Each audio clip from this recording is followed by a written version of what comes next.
Hey guys, and welcome back to this channel. In this video, I'll be showing you guys how you can teleport to the event garden immediately and grow a garden. So for instance, you're too lazy to walk up there, you can actually craft this thing called the event lantern.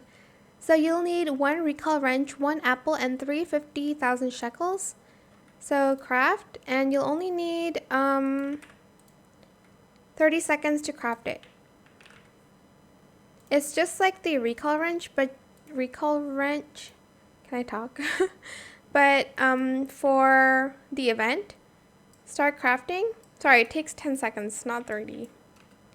And once it's done crafting, you can just teleport to the fairy event in the middle without having to walk there.